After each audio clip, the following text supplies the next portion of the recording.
what's up? I'm making a video here where I'm going to go over costs and maintenance and stuff on all of these different cars that I have. Christy in Heaven 7758, they left me a comment and they asked me about this, so it's a good video I can go over here. Pretty simple. I'm currently sitting in a normal car. I'm assuming you're not referencing this and don't care about that, so I'm going to move on.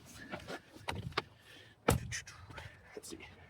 So I got normal cars too. It's a Ford Bronco Sport, Cadillac Escalade.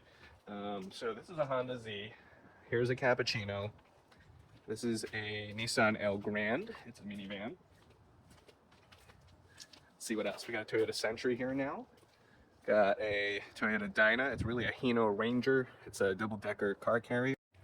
There is a Suzuki Alto Works here, the HA11S. Daihatsu Mira TRXX front-wheel drive. Daihatsu Mira walkthrough van. Yeah, I forgot what this was called for a sec. Century. Let's see what else. Got some hidden stuff in here. My Suzuki Jimny JA22W is hiding up here. I got my Suzuki Cara I still got to work on. These are like the things I need to work on. My Suzuki Cara, of course. I'm assuming a lot of things off of your comments here. So shipping. Shipping is me buying and importing cars, not the things I've already had. So for example, I roughly know how much it is to ship a K truck. Those cost about $1,200 plus or minus a little bit. A Jimny is roughly the same. It's all by volumetric shape and weight. I remember this Mira van when I bought it. It was a little bit more expensive. It was like $1,500 or $1,600. This was shipping rates as of like January 2024. This Mira is about $1,000. This was a trade from one of my viewers, so no shipping really, but the Mira that it was about $1,000. Toyota Century, these are more expensive, probably about $1,800. Same with the van, this is probably about $1,800, $2,000. Specifically the Cappuccino, I remember this being about $850 because see how much smaller it is volumetrically and it's light. This thing was also about $1,000. I forgot, this thing also became like a background object. I actually honestly don't know how much that costs. It's probably like $3,000 or $4,000 if these are any indication, but a lot of the cars I buy, shipping is already baked into the price, where it's easier for me to discuss how much a vehicle costs when I know how much it is CIF price, combined insurance, right? Something like that. That way it's like, oh, I want to buy a car, I'm willing to pay $6,000 for it, and that's what it would cost to get the vehicle in Japan, pay the fees, commission, whatever, shipping, landed in the US, $6,000. Like, that's what I said. So that's what I have an idea of how to ballpark how much to budget for all this random stuff that I buy.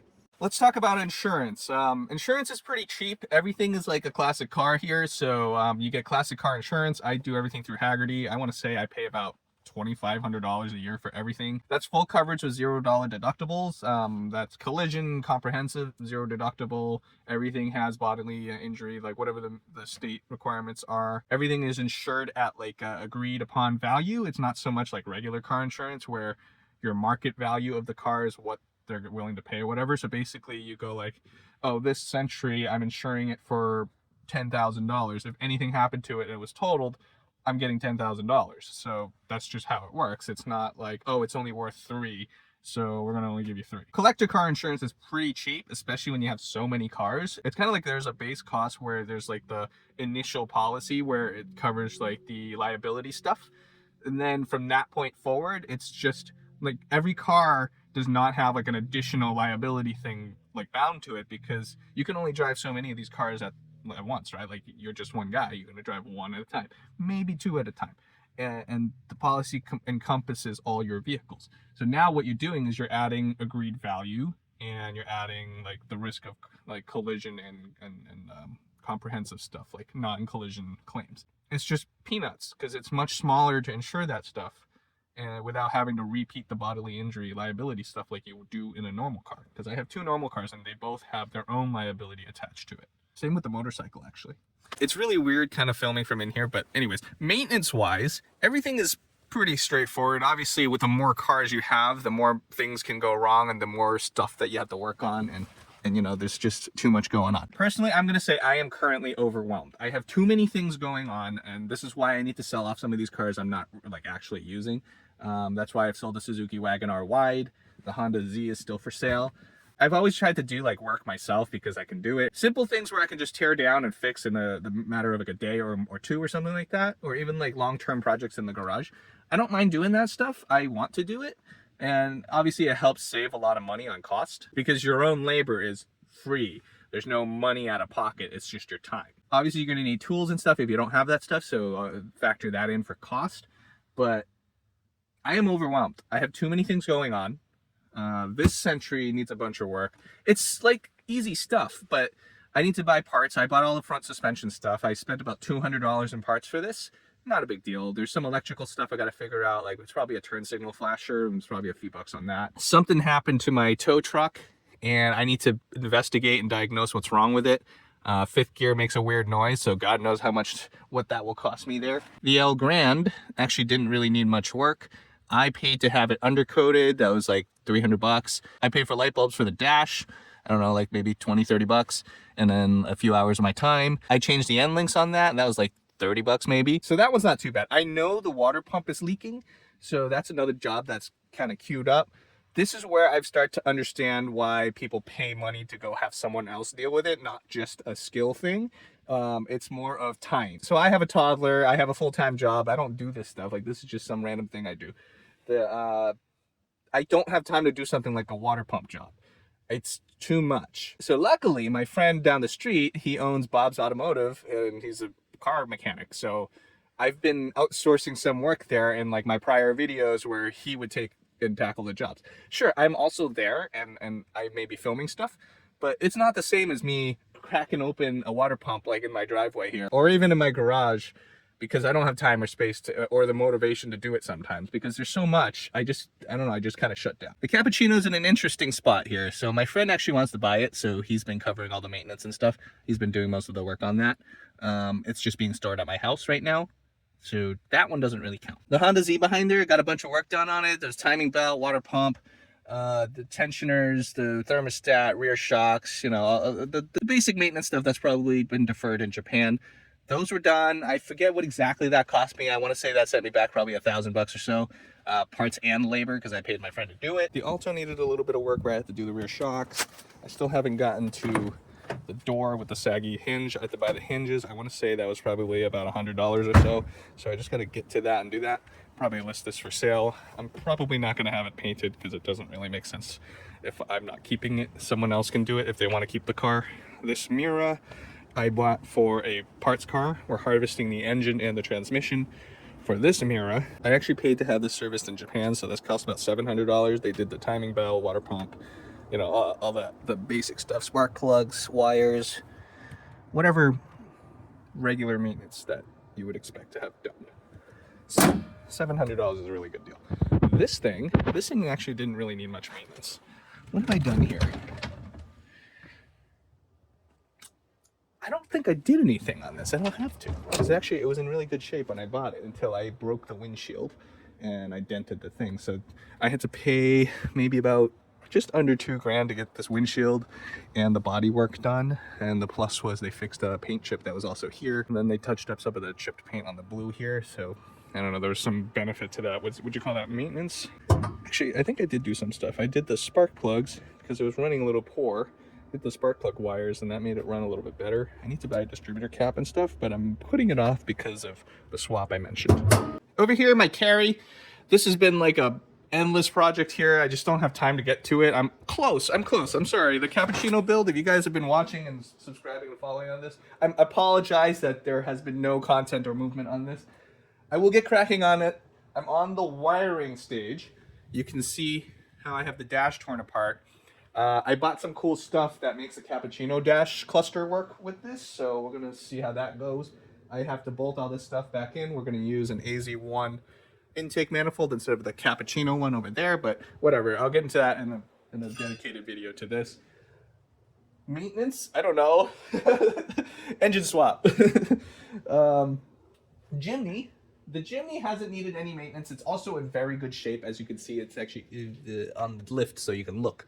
There's no rust rot on this thing. This is really nice. Now, why is it in here? It's sitting here waiting for me to install the 3-inch lift stuff that I bought. There are the shocks. There are those radius arms. I went all out and bought the full kit. The springs are right there, plus 3 inches. So those cost about $1,800 for the set. I mean, it's not maintenance, it's mods.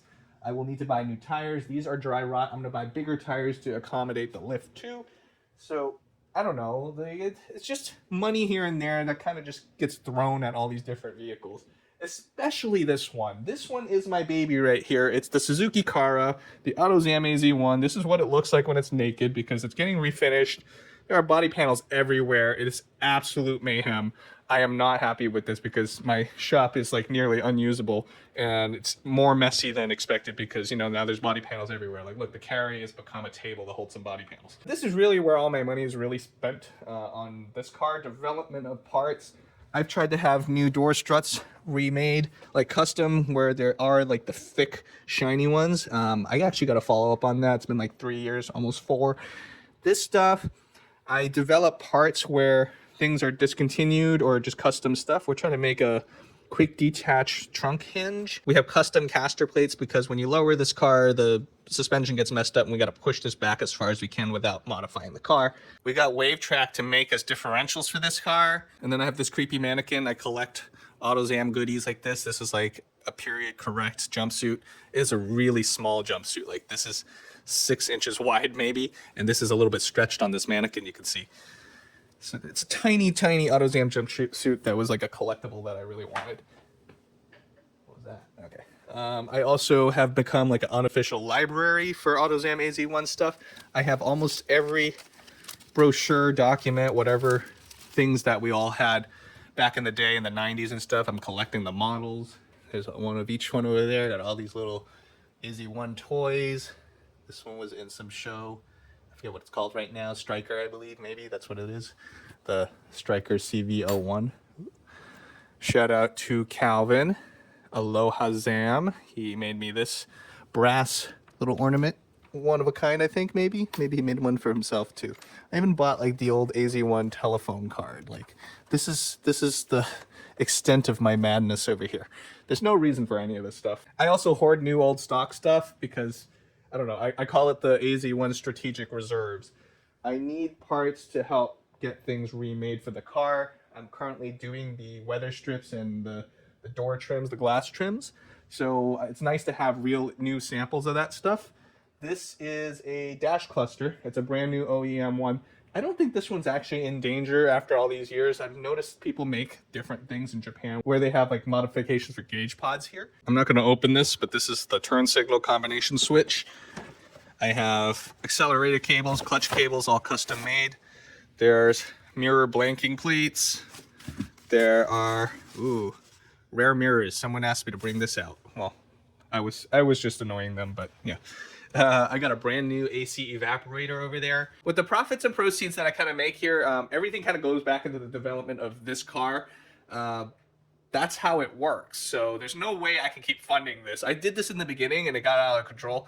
And luckily some parts, the sway bars, I still have like 5 sets of sway bars. So like the sway bars were really good because there's enough money there that helps like generate for other things. I'm buying literature. I spent way too much money on like 2 things recently. Well, more than 2 things. I spent like $1,000 for like I'm gaming after this homogenation report from Halto Whiting for this, but I'll get into that in a different thing. Spent about $1,000 for that. I mean, there's some stuff, other stuff, but I don't know what else is in there. When I get it, I'll find out. But that's where all the money goes to. And then I become like a public library for AZ1. I don't know what I'm doing, but this is fun. I enjoy it. This is like my favorite car ever. So I'm just gonna try my best to keep them going. As small as we are, smaller than the car, the community is awesome in the AZ1 and Cara of all these different car communities I've ever been in the last like, 16 years or so. Huge shout out to everybody that has contributed to the AZ1 cause here with me or with anybody else that is kind of into this. A huge shout out to Tom. He's out in California and he's contracting Pilkington. You know, Pilkington, world-class glass manufacturer, to make us new windshields. So that's going to be really exciting to see. I'm excited to get my own windshield because, you know, group buy. We're all buying crowdfunding stuff like this. And in a windshield, one day you might need one and they're unobtainium. I kind of went off on a tangent there, but you can see why. So some of these cars, I just do what I need to do. Like the Wagon R, I had to fix the transmission. That cost, oh, that was a doozy. It was like $1,600, but like I had to fix it in order for me to sell it because I can't sell it like that with a grinding transmission. That's the maintenance that just had to be done. There was nothing else for me to mod or mess with, so costs were minimal. They don't spiral out of control like this thing right here. Most of these cars have never really been a problem. They just really need a fluid change if there's no like existing mechanical issues with it. Everything else is just extra, and that's all on you as the owner, or me as the owner. And in my case, I do this because I like this car. I want the cool stuff for myself. Everything is extra. I don't have to do this. Like, there's no money to be made in it either. That's probably the benefit and detriment to this, because nobody cares. Nobody's gonna make stuff for this car. Mazda stopped making stuff for this car. They even reached out in like a Survey Monkey, I think. They reached out in some sort of a survey for like a legacy parts program where they're gonna remake stuff, and they just ghosted everybody. So even they don't care. The benefit here is if I go and bother to make anything, like, you know, it's successful because I can sell like 12 whole pieces of something, but I don't know. And that's where it comes in, where I'm doing it because I like it and I just want the stuff for my car too. And now being able to share with everybody is a huge bonus. It's a lot different when you only own one, maybe two JDM cars, because it's super manageable. Like, you can manage one or two cars, right? It's not a problem. It's a lot different when you're like me with the whole fleet of these things. I think there's 13 cars altogether on my property right now. And it's amazing that I'm not spilled out into the street considering where I live. I just live in the suburbs, not even suburbs. I live in a city south of Boston. So it's amazing I'm not spilled out into the street. And hopefully I don't, because I'm sure my neighbors will be annoyed once I start filling up the street. There's so much going on. I kind of rambled off on this stuff, but I hope this answers your question. I hope this is helpful for anybody else if you want to devolve into madness with me by buying way too many cars from Japanese auction. Yeah, I guess that's it. Subscribe so you can watch my descent into madness and borderline financial ruin. See you guys next times. Leave a comment below if you want me to make a video on something else or just explain some stuff, because I don't know. Sometimes I just want distractions so I don't have to complete my projects. Okay, so tax rate. It depends on what you're talking about. Like import tax, cars are 2.5% of whatever their invoice price is. Trucks, cargo vans, and K-trucks, 25% of the invoice price. Now, if you're talking about state tax stuff, so, you know, Massachusetts plates, Massachusetts tax is based off of when you the active year of registration. Our municipalities, so the city, the town or something, they'll charge you an excise tax. Every year a car is registered, they just send you a bill for something. Each car costs roughly somewhere between $25 to $60, if even. It's not horribly expensive. You pay like the annual registration fees, either 1 or 2 years depending on your plates. Like regular plates you can get 2 years. Vanity plates you get 1 year. That's like $80 a year, and those are like 60. I want to say those are 60 a year. And then, of course, I'm sure you've seen my Oklahoma plates. All of these Oklahoma plates existed because of the JDM ban that happened in Massachusetts. It was a short-lived 3-month ban, and at the time, I tried to register this truck. They were after the K trucks and maybe the K vans, and then I don't know. They're idiots, so they accidentally banned everything. And then when I tried to register this truck, they told me this is a mini truck. It is meant for off-road use only. Mini. With the internet, when there's a will, there's a way. We learn different things to get plates from some other places. So found out how to get plates from Oklahoma. Of course, we all know about Montana. Found out how to get plates from Virginia, you know, Vermont, all that good stuff. So I don't know, I did what I had to do. So now my cars are registered. Yes, I can transfer them to Massachusetts, but I already paid for a year on these. If I do transfer to Massachusetts, then that's a different story later on. I guess that's it.